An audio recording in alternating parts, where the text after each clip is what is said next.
Добрый день, уважаемые коллеги. Меня зовут Евгений Викторович Поляков. Я являюсь методистом лаборатории развития этнокультурного образования Института развития образования, являюсь руководителем музея учительства Республики Коми. С удовольствием хочу представить Юлию Константиновну Недавнюю, заведующую сектором по музейной педагогике отдела культурно-образовательных программ Национального музея Республики Коми. В начале нашего семинара мы рассмотрим теоретическую часть, посвященную особенности музейной экскурсии как формы культурно-образовательной деятельности. А затем Юлия Константиновна представит вам опыт работы Национального музея Республики Коми по организации экскурсионной работы. Но вначале хотел бы обратиться к определению понятия «музейная экскурсия». Музейная экскурсия – это коллективный осмотр музея посетителями, объединенными в экскурсионные группы. Раскроем характерные признаки музейной экскурсии. Первый признак – это коллективность осмотра.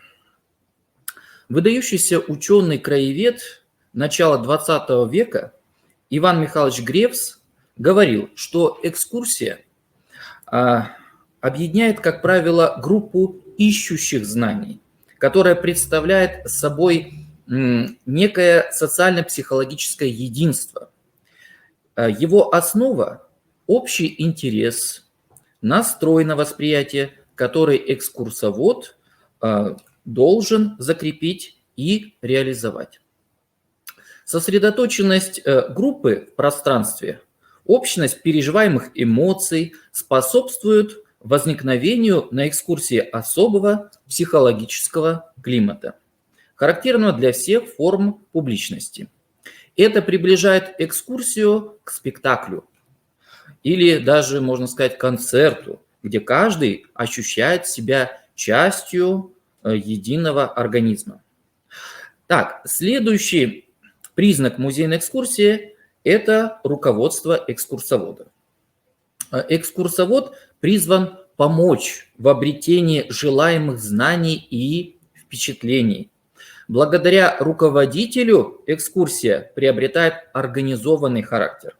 Организующими признаками музейной экскурсии является ее тематичность.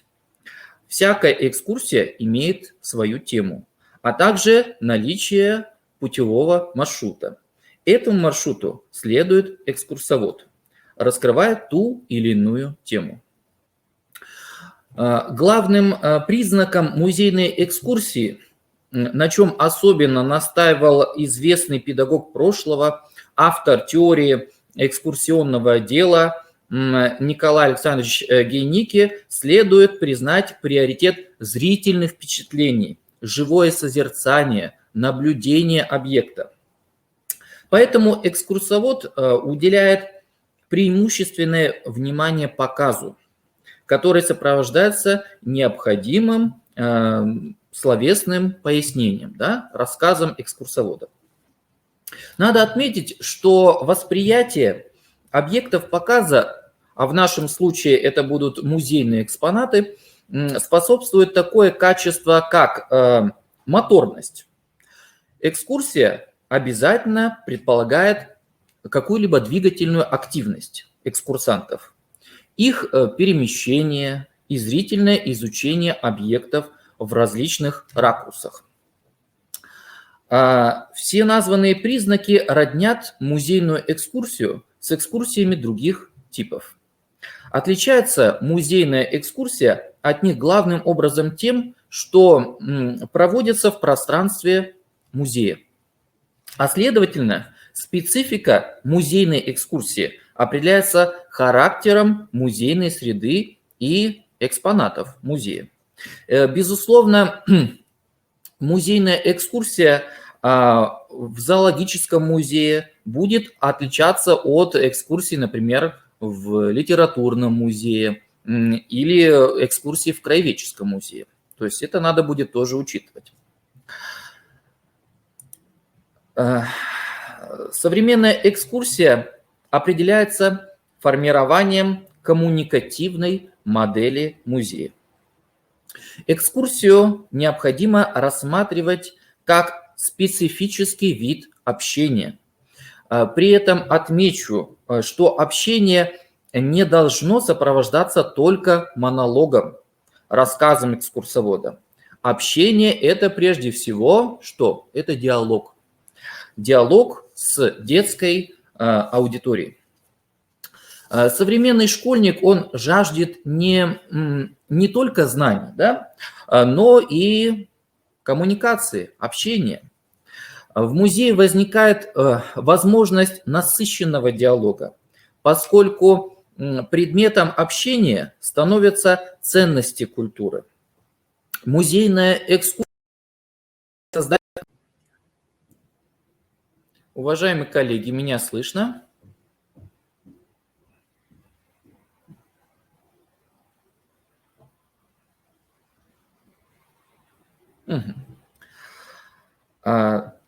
Да, уважаемые коллеги, у нас произошел технический сбой. Прошу прощения. Ну, мы находимся с вами в прямом эфире, поэтому это нормальная ситуация. Так вот, тема мастерство экскурсовода. Главным критерием мастерства экскурсовода является владение темой. Экскурсанты хотят видеть в экскурсоводе собеседника и компетентную личность, специалиста, знатока. Любые ошибки и неточности сразу подрывают доверие группы школьников к экскурсоводу. И вот это доверие, конечно, очень трудно потом будет восстановить. Поэтому, работая над экскурсией, необходимо преимущественное внимание уделять ее содержанию, включая такие моменты, как полнота раскрытия темы, четкость структуры, логические переходы между отдельными фрагментами экскурсии. К первостепенным может быть отнесен такой критерий, как адресность экскурсии или дифференцированный подход к группе. Общение может считаться состоявшимся лишь в том случае, если учитываются особенности и интересы собеседника. Нередко приходится наблюдать, что для экскурсовода главное – это не люди, к которым он обращается, а заранее подготовленный текст, от которого он не в состоянии отступить. А ведь это очень важно, да, для экскурсии и для экскурсовода иметь контакт с группой. Экскурсовод должен, что называется, на ходу уметь корректировать свои действия, вносить определенные поправки, да, в действие. И, возможно, менять содержание экскурсии, темп, лексику. Например, важным моментом с точки зрения установления контакта является вступительная беседа, когда происходит знакомство экскурсовода с аудиторией. Опытный экскурсовод никогда не будет игнорировать эту часть экскурсии. Необходимо уделить 2-3 минуты, чтобы неспешно представиться, чтобы познакомиться с аудиторией и тем самым расположить к себе аудиторию. Это очень важно для начала общения. Отмечу, что контакт с группой должен поддерживаться на протяжении всей экскурсии. Степень контакта экскурсовода с группой проявляется и в заключительной части экскурсии. Чаще всего она заканчивается традиционной фразой «Есть ли вопрос?». Между тем, Заключение может стать более содержательным элементом экскурсии, если экскурсовод постарается придать ему характер финального аккорда, в котором экскурсовод выделит главную идею всей экскурсии, обобщит увиденное и услышанное и вызовет определенное эмоциональное состояние у аудитории, у школьников. Экскурсовод должен расставаться со своими зрителями, словно с давними друзьями, добрыми друзьями, с которыми ему посчастливилось провести довольно значительную часть времени. Показателем предрасположенности экскурсовода к общению с группой является его владение вопросным ответным методом, который позволяет поддерживать эффект диалога на всем протяжении экскурсии. Хочу отметить, что вопросы может задавать как экскурсовод, так и экскурсанты, да, руководителю музейной экскурсии. И к этому надо быть готовым. Вот приведу такой жизненный пример. Однажды побывал на одной из музейных экскурсий, но отмечу, что она проходила за пределами Республики Коми. И вот на этой экскурсии молодой экскурсовод буквально за 3-5 минут предельно кратко рассказал о музейной выставке. Посетителям музея выставка понравилась. Они стали задавать вопросы, но экскурсовод нахмурил брови и сказал прямым текстом: «Я вам уже провел экскурсию и на вопросы отвечать не намерен». Ну, конечно, экскурсовод не должен так общаться с посетителями музея. Итак, владение вопросно-ответным методом действительно является эффективным педагогическим средством. Вопросы, обращенные к группе, могут быть прямыми, то есть явно подразумевают ответ участников экскурсии, да? И бывают косвенные вопросы. Первые вопросы прямые, они чаще всего используются в работе с дошкольниками, с младшими школьниками. Экскурсоводу важно организовать активность детей, в том числе речевую, добиваясь от них умения выслушать вопрос, дать свои варианты ответов, выбрать правильный, задать свой собственный вопрос. При этом экскурсовод-мастер всегда подчеркивает готовность признать эрудицию своих экскурсантов. То есть экскурсовод формулирует свои вопросы следующим образом. Да? Вы, конечно, помните, вы, скорее всего, знаете, вы, вероятно, уже догадались об этом. Вот таким образом. Да, не стоит забывать. Главное, что основа общения в музее является экспонат, какая-то музейная вещь, вокруг которой и строится диалог. Поэтому от экскурсовода требуется умение владеть приемами показа, всячески подчеркивая приоритет музейного предмета. К ним следует отнести выбор точки обзора, способность поставить группу так, чтобы всем было видно и слышно. Внимание аудитории к экспонату будет зависеть прежде всего от отношения к нему самого экскурсовода.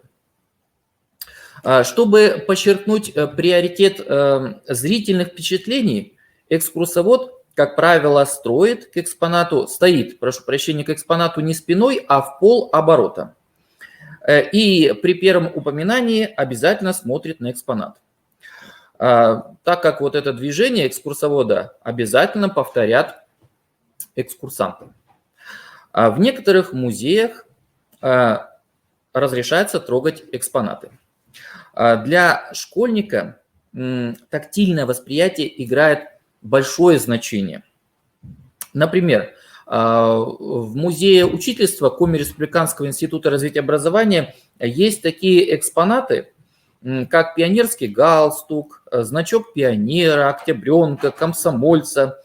И вот некоторые посетители нашего музея, они тактильно изучают, осматривают этот предмет, а некоторые даже примеряют на себе вот данные музейные экспонаты.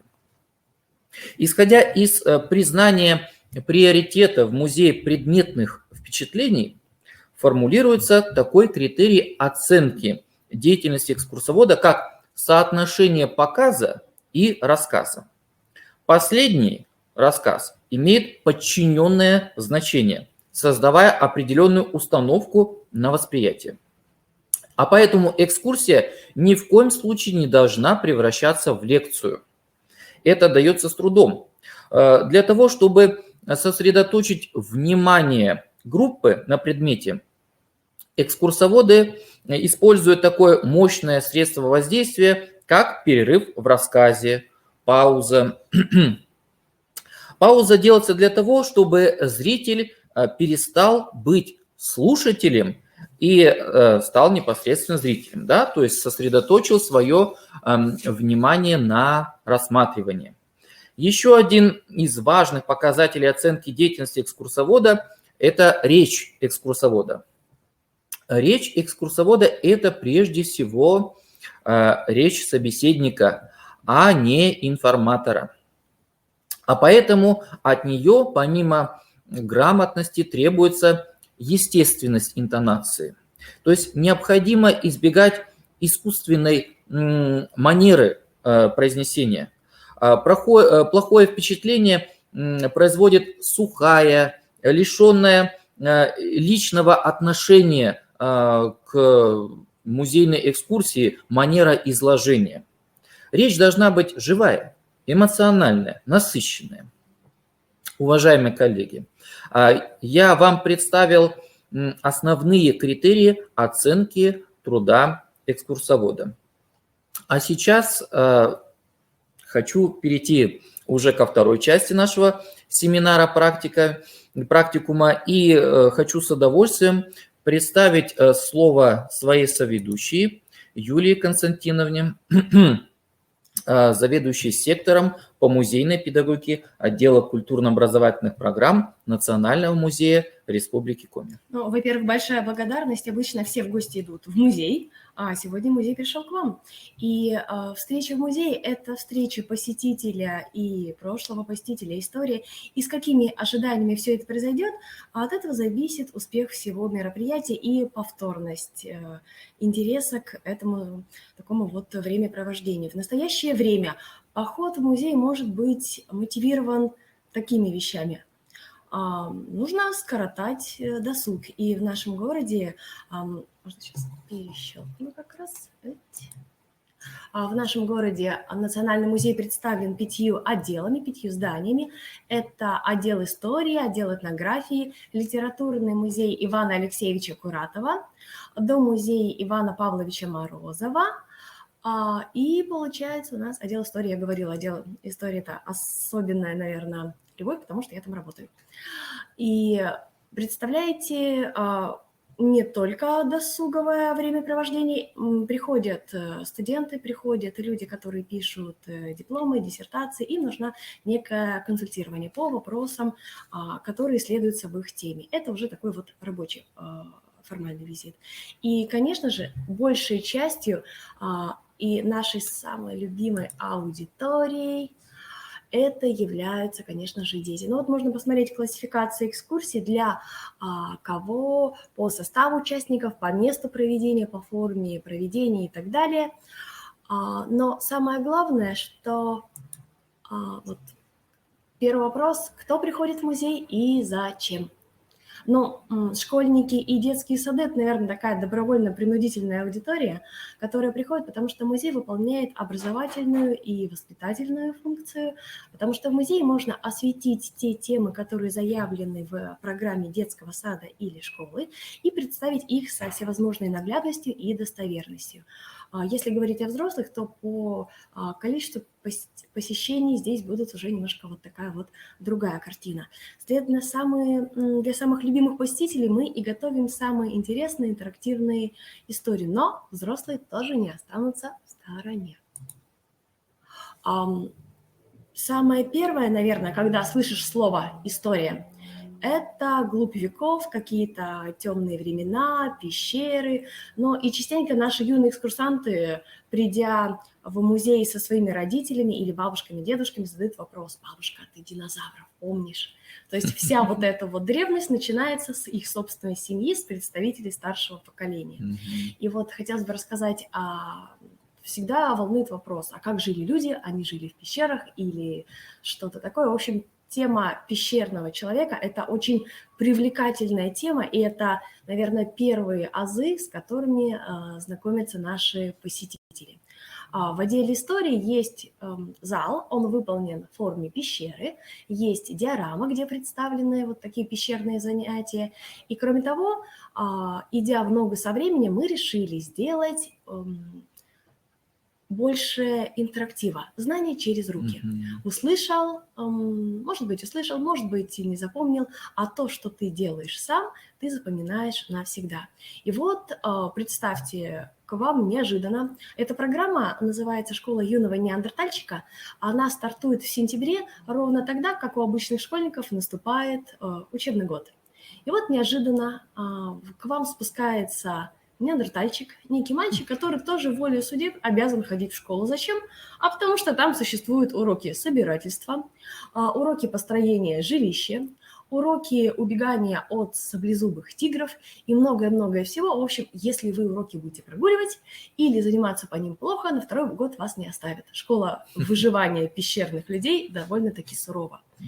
К ним выходит их как будто бы ровесник, такой же ученик, школяр, ну, только из другого времени, чуть-чуть, на много-много веков пораньше.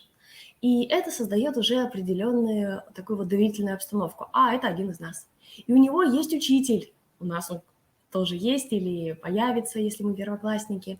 И вот здесь происходит такое вот знакомство. Если детей, конечно же, надо их как-то вот разграничить. Часто бывает так, а если это первый класс или уже хорошо знающие друг дружку друзья-товарищи, вот я не хочу с ней сидеть, вот это вредина и так далее. Чтобы решить этот вопрос, мы сразу же вручаем неожиданные пластинки. Это знаки с изображением семей: сытые медведи, хитрые бурундуки, ловкие лисы и так далее. И вопрос уже, в какой ты группе, отпадает сам собой. То есть уже такая вот идентификация, кто я, с кем я. Семьи такие вот по тотемному животному рассаживаются, и для них важно уже показать себя перед другими семьями, племенами. То есть момент состязательности, он еще и направлен на то, чтобы дети быстрее включились именно вот в такую вот музейную игру. Музейный педагог, наверное, сейчас музейный педагог в большей степени интерпретатор. Тот человек, который рассказывает о прошлом, но на современном понятном языке для каждой группы. И вот сотрудники музея, переодетые, испачканные, загримированные в шкурах, и так, пока не закончится учебный год, встречают и ведут вместе с детьми такие вот уроки первобытного выживания. Ну, собственно, вот они, наши красавцы. Требуется достаточно смелости, артистизма и умение забыть, наверное, свою собственную обычную человеческую роль и амплуа и полностью переключиться. Тут важно следить за словами, не выходить из образа, а провокации будут, да еще какие. И тоже один из кадров, когда посетители могут сами поманипулировать с предметами, потому что это запасной фонд, те вещи или новоделы, которые составляют интерактивный фонд, который подлежит как раз именно такие обследованию. Очень часто даже взрослые грешат таким делом, что это надо обследовать, это надо потрогать, почувствовать. В общем, от первобытных людей мы ушли не очень-то далеко, как показывает. Дальше история, она всегда сокрыта. Если я буду вам рассказывать, наверняка вы устанете, вы заскучаете, но если вас отправить с разведкой, найти по предположительным данным, именно здесь было древнее городище поселение, именно здесь обитали люди, и вам, как археологам, предстоит изучить и раскрыть самостоятельно, будет совершенно другой эффект. То есть здесь в задачу музейного сотрудника входит такое вот направление, мягкое направление, без каких-то вот таких вот дидактических прямых указаний. Всегда лучше, когда мы работаем в сотрудничестве, работаем в такой вот связке. Здесь в этой самой импровизированной песочнице множество предметов, которые, предметы новоделы, которые и украшения, и днище горшка, и древний нож, а также навершие остроги для того, чтобы ловить и лучить рыбу. И есть ящички, в которых есть для тех деток и для тех посетителей, которые уже повзрослее, они умеют читать, можно классифицировать. То есть есть вспомогательные картинки, которые помогают пояснить, чего это мы такое нашли, а для чего оно использовалось. А можно побыть и вот таким вот классификатором и попытаться угадать, для чего. То есть все добытое вами в процессе экскурсии – это ваше собственное достижение, это ваш собственный багаж. Наступают холода, и хороший пещерный человек, вообще хороший древний человек может строить себе различные типы жилищ. Вот у нас немножко история продвинулась уже дальше. У нас макет полуземлянки, который покрывается шкурами. Для детей мы даем... то есть это все реально, это все воспроизводимо. И даже вот на ваших площадках, на местах, это жерди, это покрытие, это кожа или искусственная кожа, в отсутствии это мех, это какие-то ветки, тот же лапник. Все это помогает детям вот так лучше, глубже погрузиться в историю.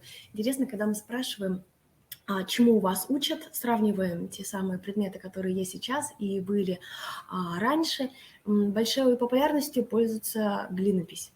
То есть, когда просишь ребенка, напиши слово «тигр», а он тебе старательно выводит, и ты говоришь, вот тигр это пишется с усами, с глазами, с хвостом и с полосками, и он понимает, вот тут лампочка включается, зажигание, вот как, оказывается, древние люди рисовали рисунки. Вот это происходит именно так. И в процессе любой экскурсии нужна, то, что раньше называлось такая вот разрядка физминутка. Нужно подвигаться. Маленький посетитель не будет смирно, неподвижно сидеть. И как раз речевки, кричалки мы готовим для той же школы юного неандертальщика. Инвентарь из кокосов, в которых насыпаны разные семена, такие вот даже пуговички, что-то такое шуршащее, фасолинки гремящие, что-то наподобие металлофона можно смастерить из собранных палочек разного калибра, можно различные шумелки, гремелки, и это у вас будет уже такое вот погружение в прошлое. А вообще взрослым экскурсоводам очень здорово помогают детские книжки. Вот на создание этой экскурсии нас вдохновила книжка Лучана Мальмузи «Неандертальщик» или вот такой вот большой ледниковый поход. В общем, сказки нам в помощь. Большие, интересные, серьезные исторические вещи можно перекладывать на детский язык и в том числе с помощью таких вот очень интересных книжек. Вот тут на этом слайде видно, как мы становимся первобытными художниками. Всегда хочется не только увидеть, хочется повторить.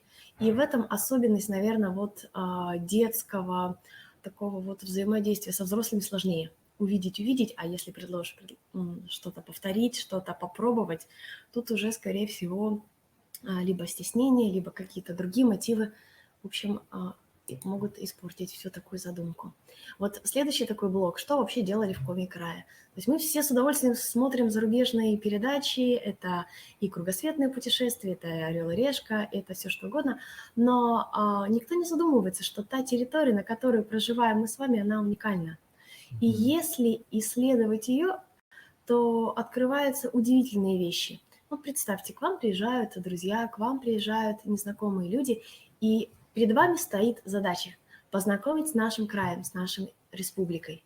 И вот для этого чаще всего жемчужиной это, конечно же, называют отдел этнографии, это быт, это обряды жизненного цикла, которые характерны для коми народа. И сейчас вот у нас закончила свое существование выставка. Она необычна для нашего города Вся начинка – это предметы и фотографии из фондов Национального музея, а вот дизайнерская реализация, этот проект выполнялся совместно с Эстонским музеем. Общность финно-угорских народов, общий образ жизни, мировоззрение диктует общую вот такую вот картину. И выставка, о которой идет речь, она называлась «Охотничьи тропы». То есть всю основную деятельность для охотника можно было представить вот в таких вот интересных витринах, которые открывали свои тайны, и если хорошенько перещелкну, присмотреться. То есть вот за вот такими импровизированными глазками спрятаны фотографии.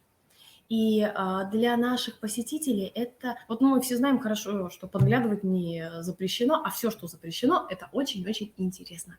Поэтому часто музей идет от обратного. Музей хочет сломить такую вот привычную картину мира, когда вот хорошо сказали, что с указкой, шаркающей походкой, на стенах где-нибудь там паутина, которую там годами, веками. Вот. И если кто-то зашел, это значит, как будто бы потревожил покой святилища. На самом деле музей, он для всех, он для детей, для взрослых, музей для семейной аудитории, для тех, кто пришел найти что-то по своей специальности и работе, для тех, кто хочет найти связь со своими корнями, со своей историей, для тех, кто пришел с друзьями и хочет провести время. Музей для тех, кто после этого посещения выходит иным, чем до того, как прийти туда. Наверное, это самая главная такая вот функция и задача. И вот на этой выставке тоже мы играли с детками, мы выиграли в охотничью игру. Для того, чтобы показать, как работают капканы и ловушки, фотографии – это одно, звукоряд – другое, но детям хочется нечто осязаемое. Поэтому пришедшая группа, мы делим по принципу того, что взрослые формируют капкан-ловушку, берутся за руки, поднимают руки вверх, это острые зубья, а дети изображают того или иного зверя или птицу, узнают их повадки, и под песню речевку они либо попадаются в капкан, либо уходят. В этой же игре еще утверждался такой принцип, как грамотное существование человека и природы. У охотника были некие заповеди, некий охотничий кодекс, который не был нигде зафиксирован, он передавался от дедов, отцов к сыновьям, и эти правила поведения в лесу, они вот балансировали экосистему. Может быть, они, конечно, были основаны на языческом миропонимании, но современным детям они тоже понятны, и я думаю, что тоже так вот интересны. Тоже у нас капканы, ловушки, грамотное природопользование. Дети узнают, что вообще для того, чтобы сохранить экосистему, охотник может себя наказать. Он может взять за один раз больше, чем нужно добычи или дичи, и потом, придя в лес, окажется разбитого корыта. И в помощь экскурсоводу, в помощь экскурсантам музейные мультики.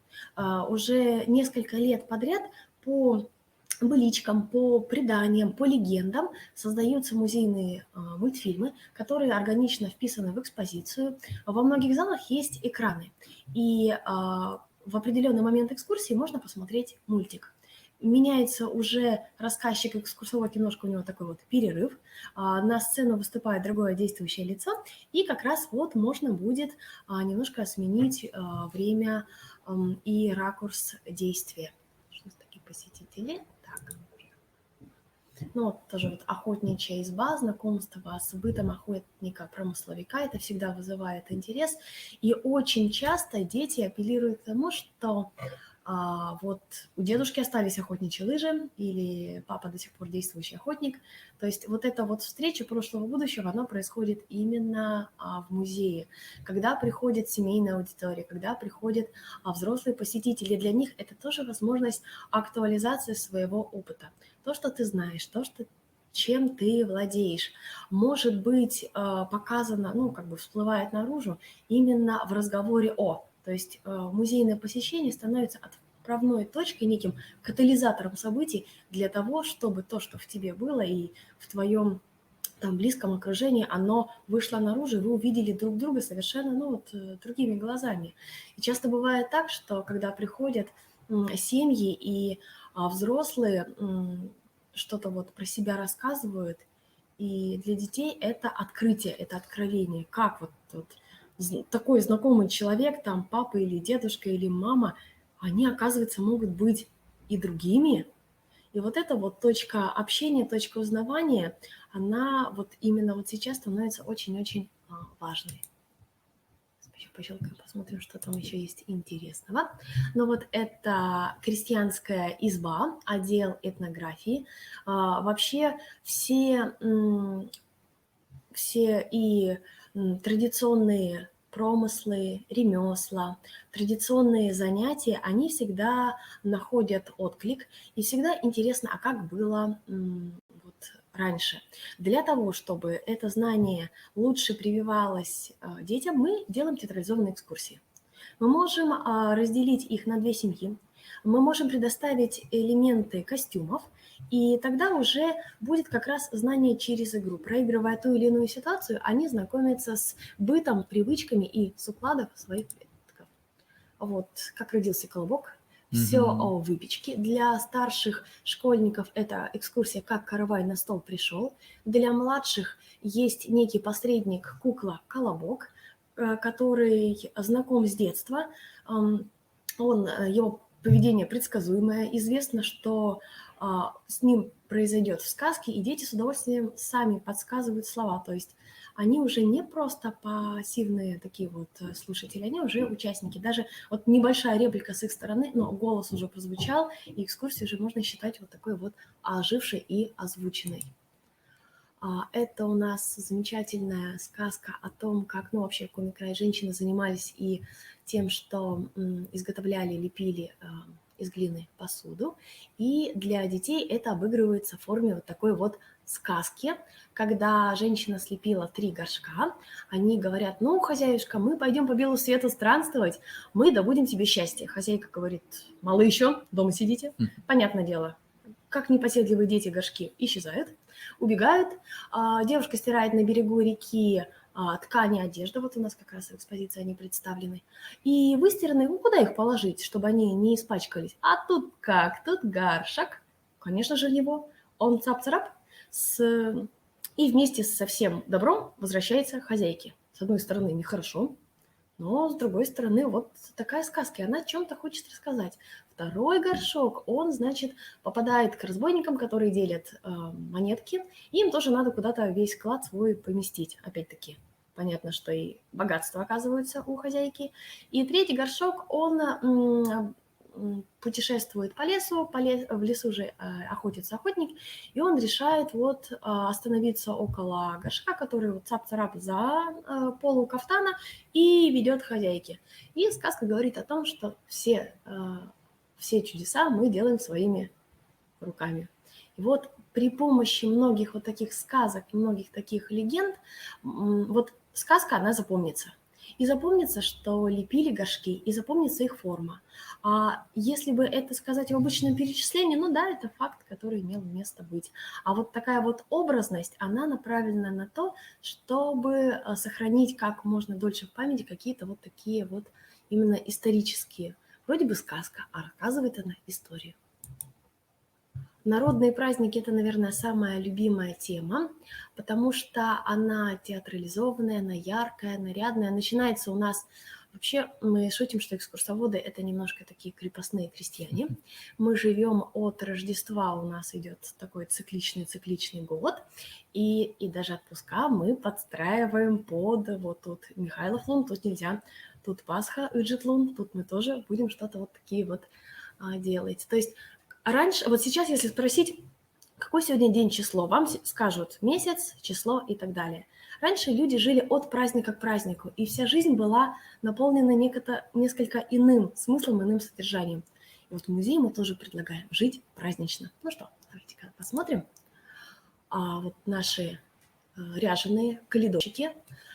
Если к вам после Рождества, а мы играем это весь январь, постучатся вот эти самые персонажи, это значит, что они побывали на нашей экскурсии, рождественские посиделки, ознакомились истории праздника, вооружились вот такими вот масками, знают колядки, и, собственно, с народной культурой они уже вот именно этого праздника они знакомы. Для малышей проводятся святки вот в отделе истории. А есть такой вариант, как вертеп. Вертепный театр – явление историческое, явление интересное. Это некий спектакль, который устраивался как раз вот для того, чтобы познакомить с евангельской историей о рождении Господа. И вот здесь народный театр, вертеп, у нас проигрывается вместе с пришедшими на экскурсию, и притом никакой подготовки не требуется. Такой вот театр-экспромт, в который очень легко можно вот так вот интегрировать тех посетителей, которые пришли, от маленьких до стареньких. Проводятся и праздники, и для старших школьников это, конечно же, вечерки, посиделки, тема свадебной обрядности, вот тоже театрализованно это все разыгрывается. Конечно же, для старших школьников основополагающей является тема существования в молодежном коллективе. И на помощь приходят старинные традиции. То есть приходит к нам группа, разыгрывает посиделочную тему, как приходили, какие слова говорили, в каком порядке рассаживались, усаживались, в какие игры играют. И вот видно, как в начале экскурсии и в конце группа совершенно меняется. Есть, конечно же, люди, которые по свойству своего характера, далеки от вот такой вот театральности, публичности, привлекания к себе внимания, но они тоже с удовольствием тогда будут зрителями и окажут ту помощь, которая вот в их силах, не будучи в первом актерском составе. Тоже один из народных праздников происходит в избе. Очень здорово, что у нас есть множество предметов интерактивного фонда, с которыми как раз можно производить манипуляции. Это и прялки, швейки, и предметы такие вот, как различная утварь и посуда, потому что для детей это очень важно иметь вот такое представление. Это у нас Масленица, когда вот тоже сотрудники, нарядившись в скомороха и масленицу, рассказывают о традициях, играют в игры, забавы. И надо заметить, что в музее экскурсии происходят так, что может быть экскурсия в одном зале, на одном этаже, и экскурсия на другом. То есть частенько это все пересекается, но мне кажется, что от этого становится только вот интереснее. Следующий блок – это вот как наша местная история соотносится с историей общей. Когда узнаешь историю Коми-края в контексте истории общероссийской. И это уже блок для старших школьников. Здесь это и христианизация Коми-края, включение в нашего края в состав. И, конечно же, вот такие вот воинские подвиги, доблести и так далее, как Коми-край связан с Полем Куликовым, почему есть исторические отсылки, какие есть достоверные доказательства. Вот один из воинов как раз у нас, тоже предметы интерактивного фонда, которые помогают все это сделать. И, конечно же, вот если говорить по посещаемости, наверное, отдел природы – это лидирующий такой вот отдел, где интересно все, потому что про животных, про растения можно узнавать, можно смотреть на них, просто вот это самая такая благодатная тема. Вот ты приходишь к природе без всякой подготовки. Если люди боятся, что они придут в отдел истории, а мы их спросим, а в каком году было то-то и то это событие, есть некий такой внутренний барьер и страх, то отдел природы, понятно, что мы придем не следующими, а уйдем с сознанием и с пониманием, какие звери, птицы живут вокруг нас. Чаще всего здесь это викторины, это интерактивные занятия, но не секрет, что подрастающее поколение через призму планшета все это дело воспринимает. И есть такие пытливые личности, вот как эта кроха, которая хочет сама все узнать. Для этого можно сделать приложение, можно использовать QR-коды для того, чтобы посетитель был максимально свободен, то есть мы идем в путешествие, мы идем на экскурсию, но без экскурсовода, но с определенным вот таким вот, например, заданием, где можно послушать голоса птиц, определить след, узнать по голосу того или иного зверя и самому построить свой маршрут. Потому что вот такие есть у нас любители, которые говорят, ну, как дети, нет, я сама. Вот учитываем тоже вот такие вот пожелания. Тоже множество таких экскурсий проходит в виде состязаний, в виде викторин, когда нужно не просто слушать и воспринимать информацию, надо находить ответы самим. То, что ты быстренько что-то сообразил, то, что ты вспомнил, то, что ты подумал, может стать условием твоей победы, а ничего больше не стимулирует, как именно вот такое вот состязание. Очень помогают пособия, наглядные дидактические материалы, которые экскурсовод готовит к каждой экскурсии. Есть даже такое понятие, как портфель экскурсовода. Туда входят материалы, звукозаписи, элементы, возможно, каких-то таких вот даже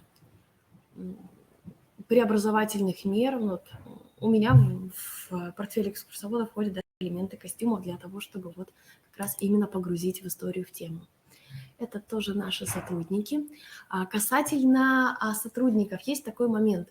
Когда устраиваешься на работу в музей, тебя перво-наперво спрашивают стрессоустойчивость, не боязнь выступать на публике и так далее. Потому что на самом деле был такой момент, когда вроде бы готовый человек, который вот завтра выступление, завтра большая программа, анонсы разосланы, посетители, публика, группы сформированы, и решающий день X настает, и все, у человека случается паника, и тебе надо в спешном порядке просто заменять. Поэтому вот перво-наперво, когда приходишь, отдел кадров спрашивает, переодеваться в костюмы не страшно, и хороводы водить с детьми как? Если отвечаешь «да», то зачет, все, ты уже принят.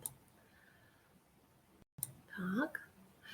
Тоже новая выставка, может быть, даже на правах рекламы, в отделе природы открылась выставка «Чьи шишки?». И вот здесь тоже можно узнать, как рассказать, обычные шишки, которые падают с каждому. Можно поиграть, можно узнать по древесине, узнать, какому дереву принадлежат, какие животные питаются, что будет, если случится неурожай и так далее. То есть как формируется вообще тема той или иной экскурсии по запросам. Если есть классические темы, это этнография, природа, история, то основные темы, которые всеми признаны, всеми любимы, но в течение года у экскурсовода стоит некие задачи разрабатывания экскурсий. И здесь нам очень важна обратная связь. Мы составляем программы, работаем с воспитателями, с учителями и обязательно спрашиваем их, а что бы вы хотели еще видеть? То есть какую разработку, реализованную при помощи музея, вам было бы приятно получить, чтобы вы приходили, потому что от этого зависит и также наполненность и посещаемость музея, оправданность. Мы можем, конечно, создать выставку для себя, но вдруг она мне понравится.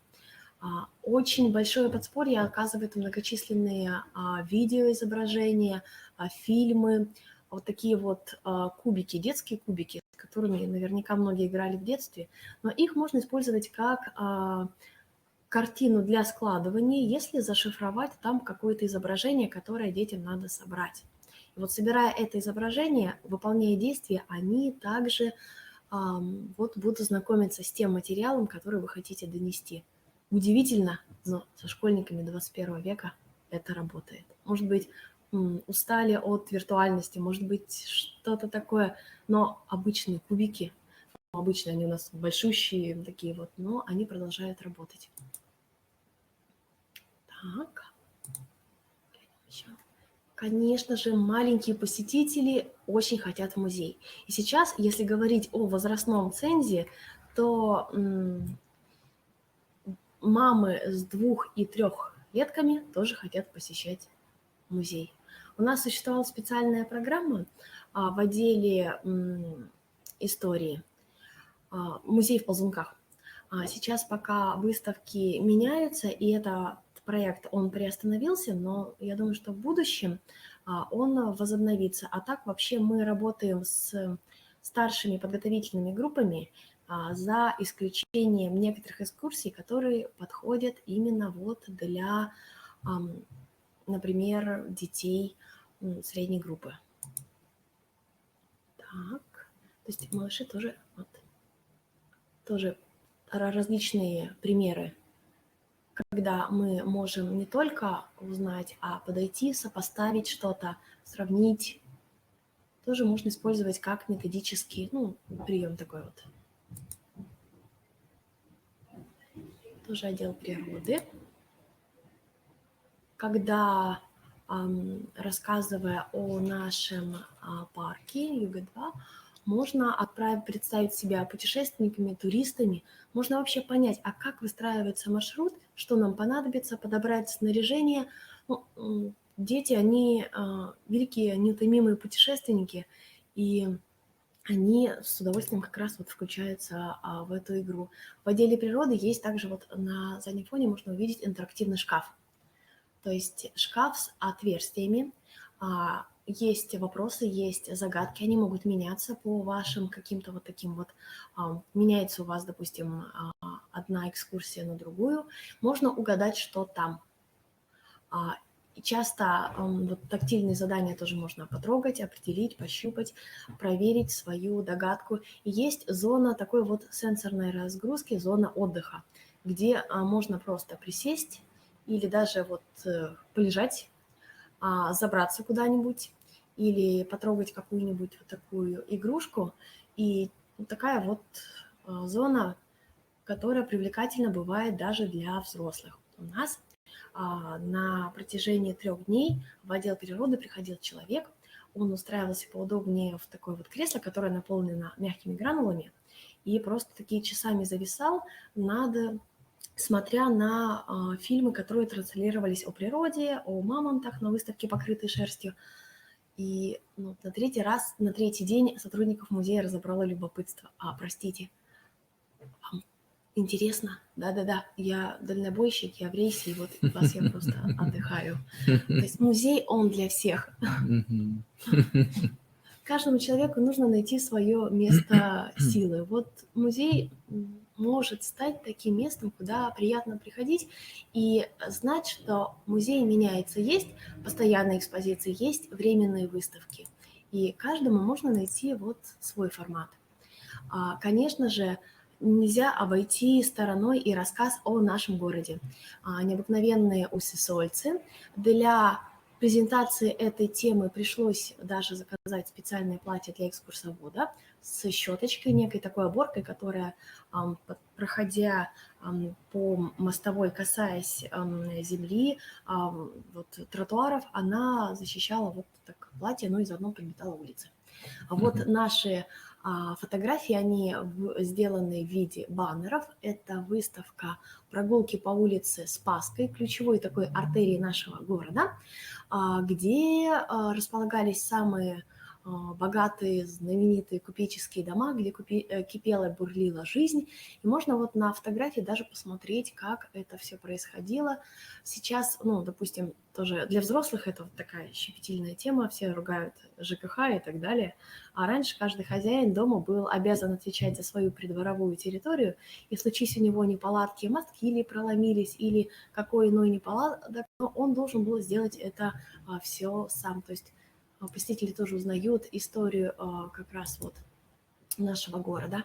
Очень здорово, когда прошлое и будущее встречаются в виде макетов.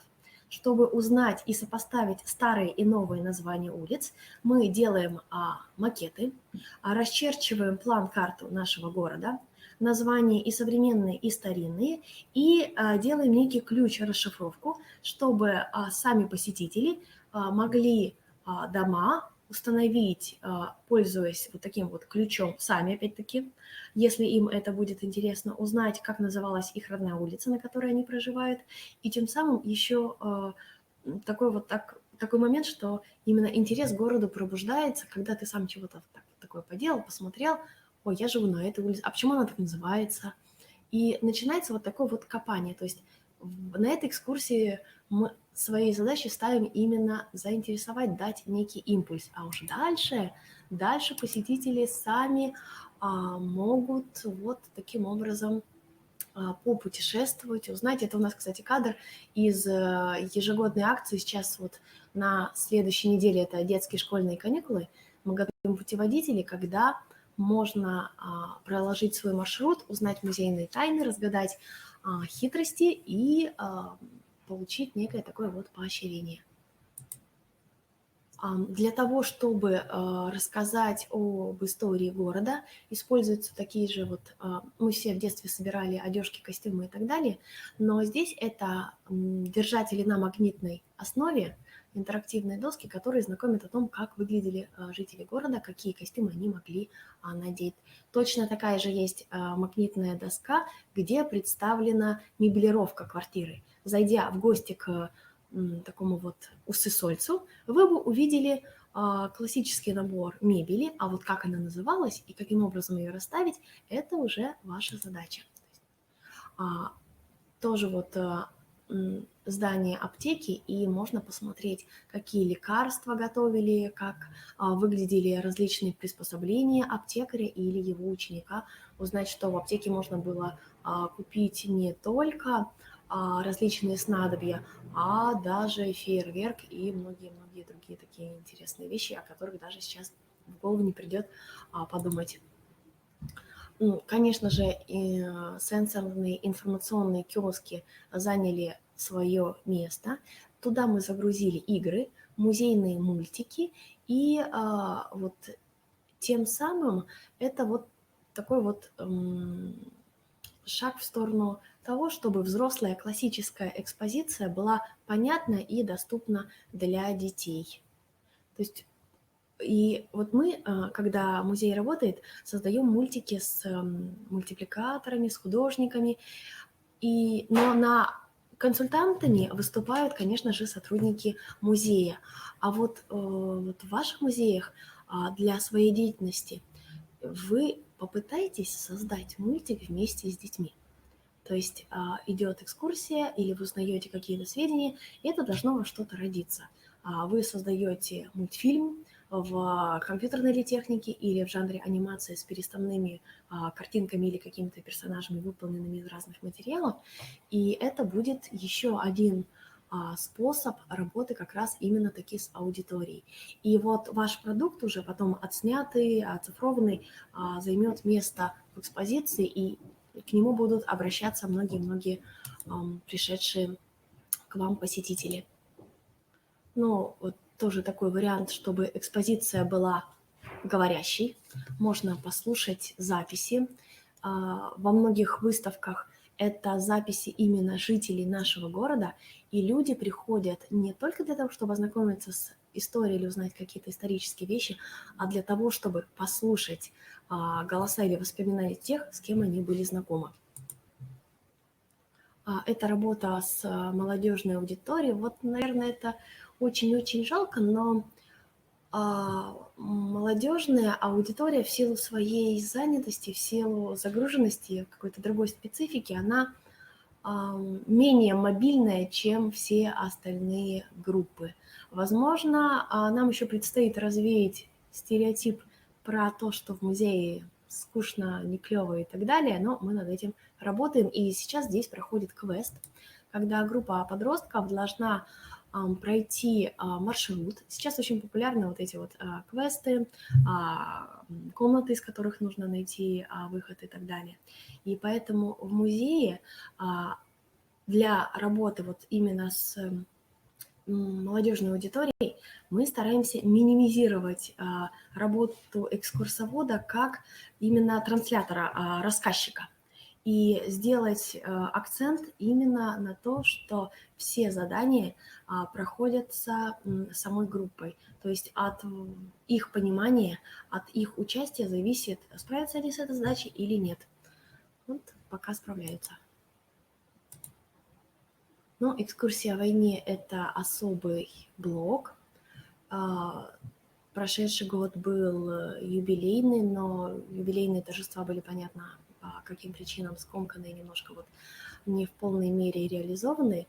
И экскурсии о войне, военно-патриотические экскурсии проводятся в Национальном музее, проводятся по нескольким таким направлениям, как герои, как история о событиях, о датах, людях, и как некий квест тоже, когда ты можешь сам пройти и узнать, вот для самых маленьких, вот проходится тоже. То есть очень-очень здорово, когда есть определенные такие вот предметы, которые помогают именно погружению в ту или иную среду, эпоху. Тоже вот такой вот ролик.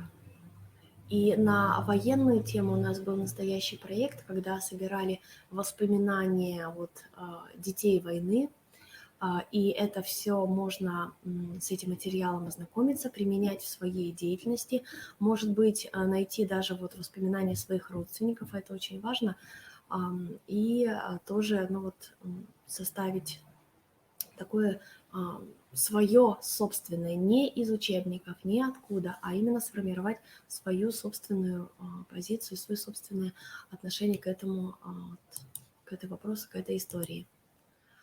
Если говорить о литературном наследии, то вот следующий музей, куда мы с вами заглянем, это литературный музей Ивана Алексеевича Куратова, первого коми-поэта, переводчика, то здесь мы работаем именно с, конечно же, с предметами, с вещами, с произведениями.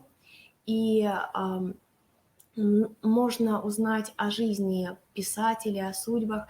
Конечно же, все это понятно для людей таких вот, ну, уже довольно-таки взрослых, с 7-8 класса все это проходит. Но и для малышей есть свои экскурсии, которые тоже знакомят их с литературным наследием. А мы в литературном музее решили сделать бал. И обратились опять-таки к воспоминаниям для музейщика. Очень важно отталкиваться от предмета или хотя бы от исторического свидетельства или источника. Очень интересная история, когда одна известная писательница, с которой был дружен сам Александр Сергеевич Пушкин, Александра Осиповна Ишимова, она была в ссылке вместе со своими родителями в Усть-Сысольске. Она оставляет автобиографическую повесть «Зырянка». И вот на основе этой повести и памятуя о том, что литературный музей – это одно из самых первых каменных жилых зданий в Усть-Сысольске, мы решаем, что в этом здании вполне можно возродить традицию устройства званых вечеров. Может быть, балы – это слишком громко сказано, но вот можно познакомиться с историей балов в России и, в частности, у нас в Коми-крае. Можно потанцевать те танцы, которые упоминаются в повести как раз писательницы Ишимовой. И тем самым литературный музей становится уже таким местом, где формируется такая вот, ну, наверное, такое представление о дворянской, светской культуре. То есть вот мы делаем акцент именно на этом. Если говорить об игровых уличных экскурсиях, как эта экскурсия выходит из стены музея и перемещается именно на улицу, то в летнее время на базе дома музея Морозова проходят различные экскурсии, как, например, вот экскурсия, которая знакомит со сказками, легендами, быличками, сказочное вот Дурнолесье, где в таких вот игровых условиях можно тоже, используя, вот тут интересный прием соотношения, когда нужно узнать, о каком мифологическом персонаже идет речь, сопоставить его портретные данные и способности. Ну, то есть тоже можно взять на заметку. В летнюю пору также мы проводим «Зеленый уикенд». Это такая акция, когда целый день на открытом воздухе стартует летний театр, игры, так как, наверное, это совпадало здесь у нас или строится, или с чем-то таким вот, и поэтому мы еще узнаем о травах, растениях, и, в общем, делаем этот уикенд по-настоящему вот таким вот игровым. Здесь тоже это, вот как раз летний театр, театр кукол, есть также театр марионеток. Вообще, как-то в музейной деятельности куклы, они отвоевывают себе право на жизнь, потому что даже вот когда тебе дают какую-то персонажа-зверушка, и тебя что-то спрашивают, ты можешь ответить от лица вот этого самого посредника, и это снимает некие такие психологические блоки и зажимы из детей, которые обычно отмалчивались или отсиживались бы за спинами своих товарищей. Вот уже второй год в литературном музее проходит игровая программа выходного дня, она называется «Атлас сказок». Знакомство со сказками финно-угорских народов. В прошлом году была серия первая, сейчас вторая серия. И получается, первое и второе воскресенье месяца можно прийти и в игровой форме познакомиться со сказочным фольклором родственных финно-угорских народов. И заодно наши маленькие посетители узнают о существовании литературного музея и о других музеях. То есть это мы работаем как будто бы на вырост. Такие несерьезные сказочные экскурсии, они пробуждают интерес, а потом уже по мере взросления посетителей они уже интересуются, а что у вас есть более такого вот исторического или этнографического, или более такого вот предметного, настоящего. Тоже множество театрализованных экскурсий в том же литературном музее. Это чаще всего экскурсии поиски. Для вообще хорошей экскурсии нужно некий костяк, состав группы. Один экскурсовод – это не праздник, это путешествие. А вот много разнохарактерных персонажей у каждого, каждый со своей фишкой, каждый со своими вот такими заданиями. Это делает, конечно же, любую экскурсию или праздничную театрализованную экскурсию намного богаче. Тоже одно из занятий. Музей все чаще использует принцип знания через игру. И вот на выставке «Театральный роман» проводятся экскурсии для детей, и вот представлены костюмы, декорации, афиши. Как можно обыграть эту тему? Оказывается, в театре живут невидимки. Те люди, которых мы обычно не видим, когда приходим на готовые спектакли. Это режиссер, это сценаристы, это художники, это осветители, гримеры, постижеры и многие-многие специальности и профессии, которые оказываются как бы за кулисами, за кадром. И вот на детской экскурсии мы как раз тоже знакомимся и узнаем со всеми этими самыми невидимками, которые помогают сделать готовый спектакль. То есть можно смотреть декорации костюмов, можно их, те, которые разрешены, попримерять, можно выбрать из лоскутков тканей свой эскиз создать, можно поиграть с фонарями и сделать свое собственное освещение. То есть таким макаром можно проиграть и оживить эту сцену. Это же самая экскурсия, но уже для взрослой аудитории. Множество экскурсий для детей идет через театрализацию, через истории, сказки. Вот мы используем такой вот игровой момент, театр, который всегда проходит на ура. В последнее время популярность набирает игра «Бродилка». То есть все, что вы хотите рассказать, все, чему вы хотите научить, вы можете зашифровать в виде заданий. Бросаете кубик, переставляете фишки героев и попутно узнаете вот здесь у нас игра называется «На доброе дело солнышко глядело». Это как проходил обычный день коми-крестьянина, какими делами он занимался. Вроде как играем, вроде как азартно, но заодно узнаваем узнаем много всего попутно. Так, тоже вот различные такие вот элементы, как собери, соотнеси. Дети очень любят откуда-нибудь что-нибудь извлекать, доставать, угадывать, проверять свои догадки, если они оказываются правильными или ошибочными, но в любом случае вот такой прием тоже можно взять на вооружение, чего-нибудь этакое запрятать. Это выставка «Игра в домике», знакомство с типами, видами разнообразных домов, знакомство с коми-усадьбой и с теми зданиями, которые составляли ее основу. И вот для детей интерактив – это вот, ну, каждый ребенок любит рисовать. Рисовать на стене – это просто, наверное, высшее такое. Вот мы не гоняем, мы просто вешаем листы больших рулонов обоев, на которых можно вполне себе рисовать, делать аппликации и вообще проявлять себя как художника. И на этой выставке были разные типы домов представлены. Это макеты, это глиняные скульптуры, это часть театральных декораций. И даже для этой выставки нам пришлось соорудить мини-палатку. Она, между прочим, пользовалась очень большой популярностью. Особенно, вот у каждого есть ребенка, даже взрослого, есть ощущение домика. Ну, каждый играл в детстве в домике. Наверное, поэтому эта выставка у нас стояла довольно-таки продолжительное время, и от этих вот домиков оттащить было невозможно. И у нас был и чум, и шалаш, и вот палатка. Главное вовремя вот найти свой такой вот дом.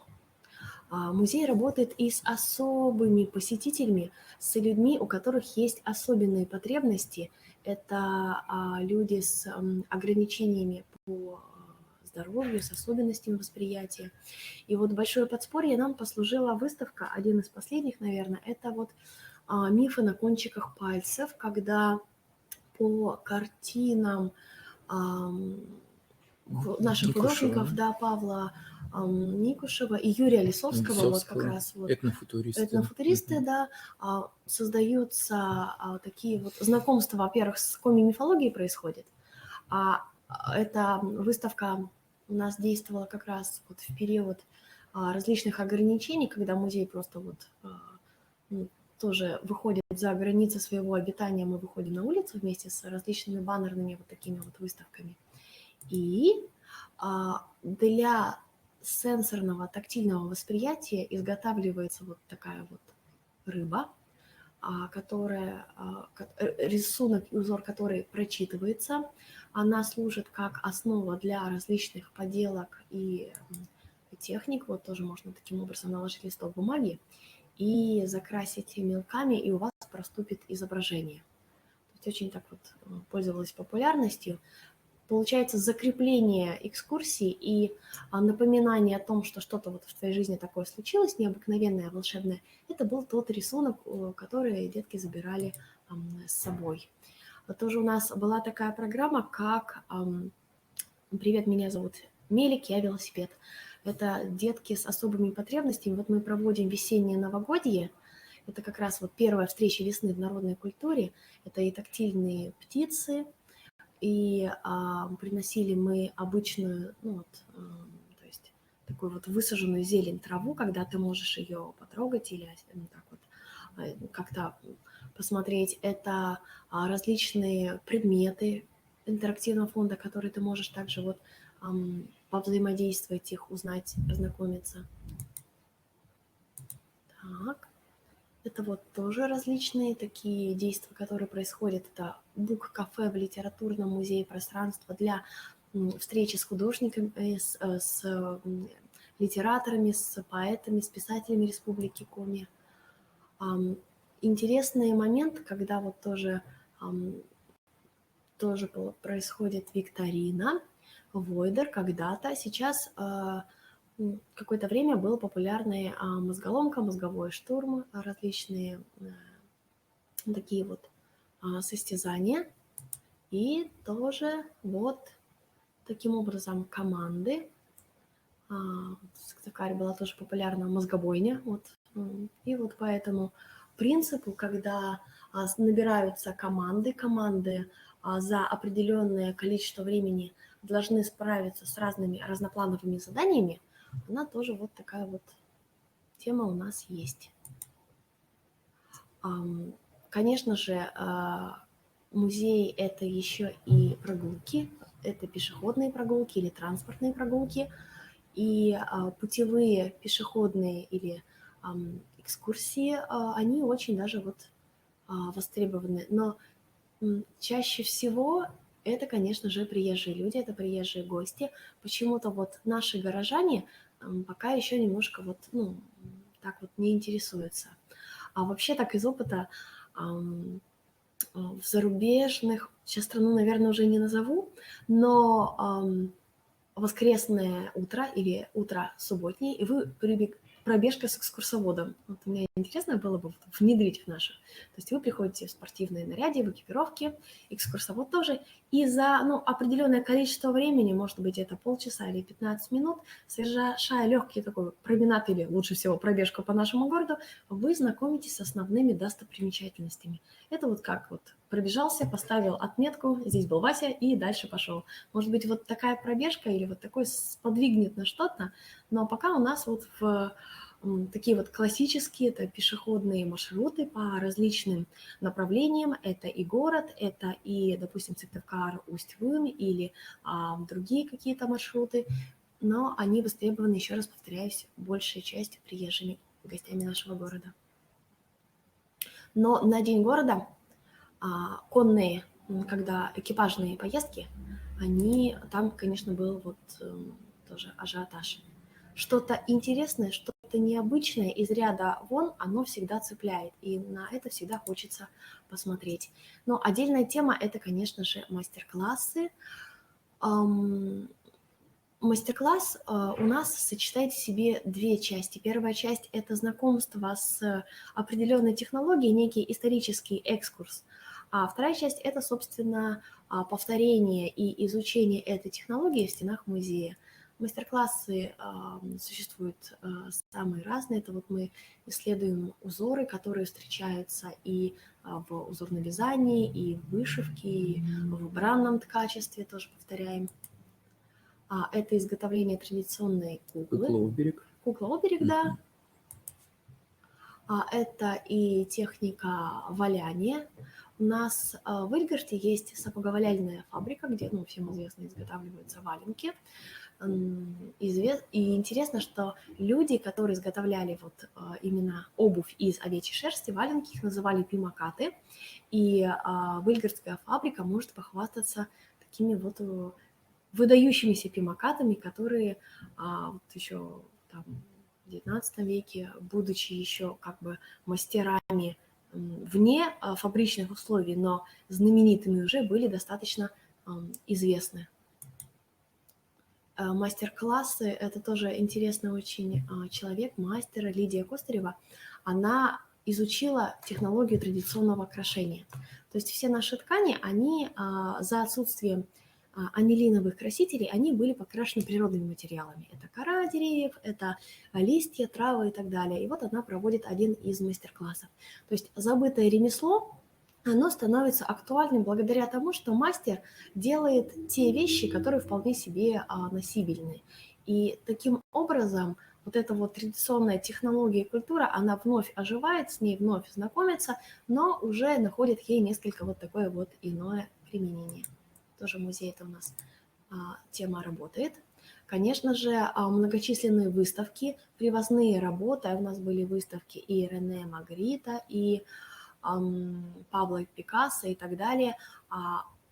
Находясь на этой выставке, тебе хочется тоже порисовать. Конечно, может быть, не такой признанный шедевр, но каким-то образом хочется тоже поучаствовать. Вот у нас кадр с такой вот выставки. И, как правило, любая выставка формата плоскостные изображения, она должна вот сопровождаться неким таким вот своим собственным участием. Вот эта вот выставка тоже закончилась, расскажу. Она называется «Этноджинс» и была привезена из Российского этнографического музея в Санкт-Петербурге. А штаны-то наши. Это штаны, традиционные штаны Коми Зырянина. Когда сотрудники Российского этнографического музея собрали довольно-таки много предметов традиционной одежды, они задумались, что очень много есть таких вот стилистических совпадений с нашей сегодняшней модой. Но не дать не взять джинсы, только 19 века. И была такая вот задумка, как создать выставку, которая называлась «Этно-джинс». И вот на этой выставке, чтобы она заработала, чтобы она оправдала свое существование, конечно же, экскурсии, мастер-классы и так далее, но еще и концертная программа. Мы устраивали джинсовую вечеринку, мы приглашали и традиционных классических исполнителей, как, например, «Северная околица», так и молодежных исполнителей, которые, ну, вот на слуху, как Артемий Барсуков, для того, чтобы вот выставка, она должна быть такой вот, ну, живой. В ней нужно отразить ожидания совершенно разных групп наших посетителей. Вот как раз проходит мастер-класс, когда при помощи верховой набойки, которая напоминает собой штамп, наносит окраску, вот такая вот набойчная доска прикладывается к ткани, прижимается, пристукивается, и получается некий оттиск, отпечаток. Таким же образом наши бабушки украшали себе, например, сарафаны. Вот уже готовый результат.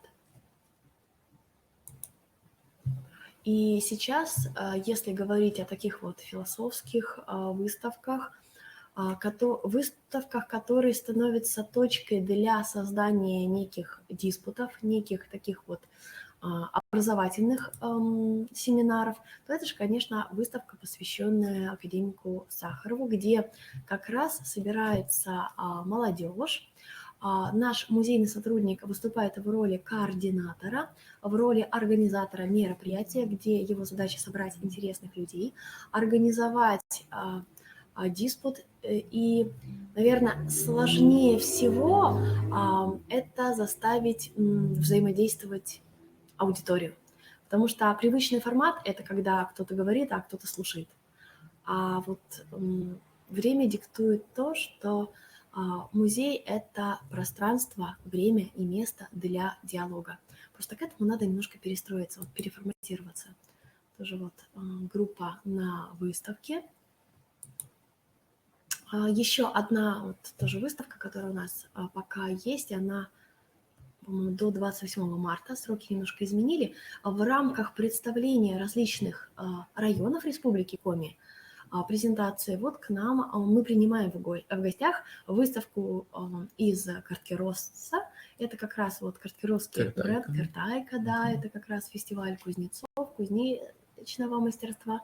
И на этой выставке тоже вот проводим ряд занятий. Куем гвозди, выпрямляем, в общем, все, что для того, чтобы сделать ее тоже такой вот более интересной. Ну, а вообще, вот если так вот сформулировать цель, то музей каждый находит свое счастье. И, может быть, это будет эффект узнавания себя нового. Может быть, кто-то, придя в музей, изберет какую-то профессию, специальность. Может быть, он начнет изучать что-то новое. Может быть, по-другому станет относиться к своим традициям, к культуре, к своим собственным корням, происхождениям. В музее сейчас это именно вот место, где кипит, переваривается информация, где музейный специалист выступает в роли медиатора, посредника, а посетители – это всегда гости, которых ждут и для которых каждый раз стараются приготовить что-то новое, необычное и очень-очень интересное. Вот у нас такой вот кадр – это вот как раз с программы «Зеленый уикенд». Это то, что мы желаем нашим посетителям. Наверное, вот так вот, если вкратце. Ну, спасибо большое, Юлии Константиновне, за такую хорошую плодотворную экскурс по Национальному музею Республики Коми. И вот что что я хочу сказать, может быть, подытожить работу нашего семинара-практикума. В первую очередь, это очень важное взаимодействие двух социокультурных институтов. С одной стороны, это школа, и с другой стороны, это музей. Да? И школа и музей, они должны жить дружно, в содружестве. И очень важно для педагога, краеведа, который занимается краеведческой работой, правильно организовать экскурсионную работу. И вот Юлия Константиновна привела примеры интересных активных экскурсионных форм работы, которые каждый руководитель школьного краеведческого музея может использовать, может их адаптировать в рамках своей уже экскурсионной работы. Уважаемые коллеги, дорогие друзья, позвольте мне, во-первых, вас поблагодарить за интерес, проявленный интерес к нашему семинару. Особенности организации проведения музейной экскурсии, пожелать вам удачи. Наш семинар подходит к концу. До новых встреч. До свидания. До свидания.